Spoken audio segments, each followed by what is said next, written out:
국민적 여망인 개혁을 피하고 어떻게든 기득권에 안주하려던 윤석열 검찰의 구태와 저항이 기형적 결과물을 낳았습니다. 언론의 장막에 숨어 여론을 호도하는 일부 정치검사들의 노골적인 행태야 익히 알려져 있었지만 밀실에서 그들만이 알 수 있는 비공개 규칙을 만들어 명백한 법률의 규정에도 불구하고 검사의 범죄를 스스로 판단해서 공수처에 넘기겠다며 셀프 면죄부를 발급한 것입니다. 제 식구 감싸기를 위해서라면 초법적 월권을 서슴지 않는 정치검찰만의 비틀린 공정이 낳은 결과이자 명백한 범죄 행위입니다.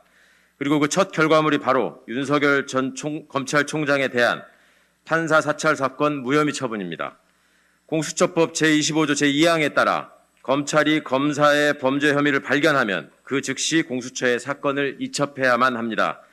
하지만 공수처의 수사를 무력화시키려는 윤석열 검찰은 검사 범죄를 감추기 위한 꼼수를 실행한 것입니다.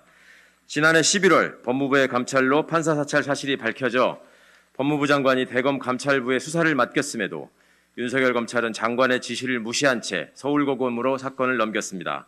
다음해 1월 공수처가 출범하자 사건을 곧바로 이첩하기는커녕 부랴부랴 열흘 만에 비공개 예규를 만들어 단 일주일 만에 무혐의 처분을 하여 사건을 덮고 공수처에 대한 사건 이첩 의무는 정면으로 거부한 것입니다.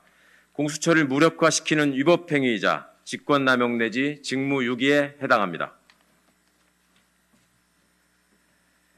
검사의 범죄 앞에서 구부러지는 칼은 어제 오늘 일만은 아닙니다. 한명숙 전 총리 모해 위증교사 사건 수사도 감찰부 임은정 검사를 직무에서 배제하고 중앙지검 인권감독관에게 사건을 사본으로 재배당하고 각종 꼼수를 동원해 공소시효를 넘기고 말았습니다. 한동훈 검사의 검언유착 사건도 감찰부에서 대검 인권부로 재배당하고 증거인멸이 가능하도록 시간을 벌어주는 등 제 식구 감싸기를 위한 검찰권 남용은 계속되어 왔습니다. 법률에 따라 검사의 비위와 범죄는 공수처가 수사해야 합니다. 검사 범죄에 대한 수사권과 공소권은 전적으로 공수처가 전속적, 우선적 권한을 갖습니다. 검찰 내규에 기초한 사전 판단으로 검사의 범죄를 무혐의 처분하고 사건을 종결할 그 어떤 권한도 법률이 검찰에 부여한 바 없습니다. 공수처 자료에 따르면 공수처 출범 이후 경찰이 인지통보한 건수는 127건인데 반해 검찰이 인지통보한 건수는 13건에 불과합니다. 비공개 애교 존재를 몰랐다면 검찰 수사력의 한계를 탓했겠지만 비공개 애교 존재가 드러난 이상 검찰이 조직적으로 이첩을 막아온 것으로 볼 수밖에 없는 상황입니다. 공수처에 촉구합니다.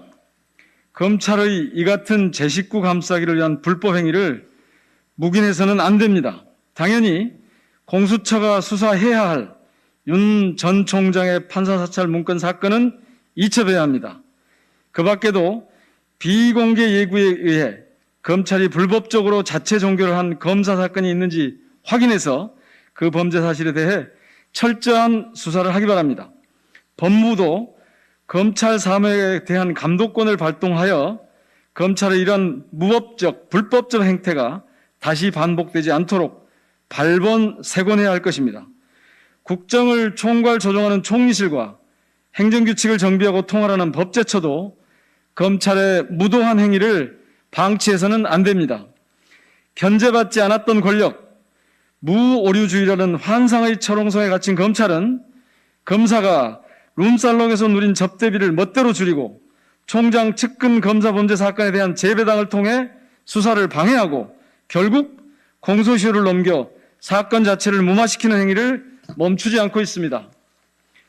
검찰 개혁에 대한 국민적 염원을 가로막는 검찰의 월권을 바로잡고 법률로 부여한 공수처 권한의 적정한 행사를 통해 검찰이 덮었던 검사 범죄를 제대로 수사하고 직권을 남용하여 공수처의 권한을 침해한 범죄자를 처벌할 것을 촉구합니다.